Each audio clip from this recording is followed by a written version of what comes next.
कुडकुडत्या थंडीमध्ये गरमागरम पदार्थ खायला सगळ्यांनाच आवडतं. आज आपण खमंग, कुरकुरीत आणि पौष्टिक असा मूग डाळीचा वडा फक्त 2 चमचा तेल वापरून तयार करणार आहोत. त्याच्यासाठी 1 वाटी मूग डाळ, अर्धा वाटी उडीद डाळ स्वच्छ धुवून साधारण 3 तास भिजवून घ्यायचं.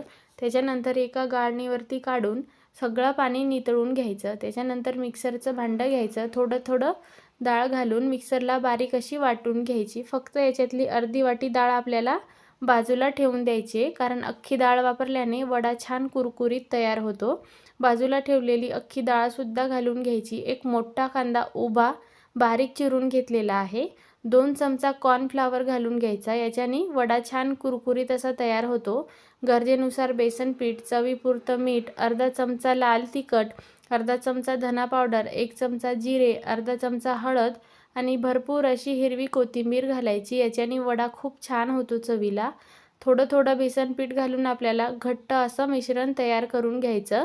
बघू शकता तुम्ही मस्त असं तयार झालेलं आहे. एअर फ्रायचं भांडं घ्यायचं आणि तेल स्प्रे करून घ्यायचं किंवा ब्रशने लावून घेतलं तरी चालेल. हातावरती अगदी पातळ असा वडा आपल्याला थापून घ्यायचा आणि वरनंसुद्धा तेल स्प्रे करून घ्यायचे किंवा ब्रशने लावून घेतलं तरी चालेल.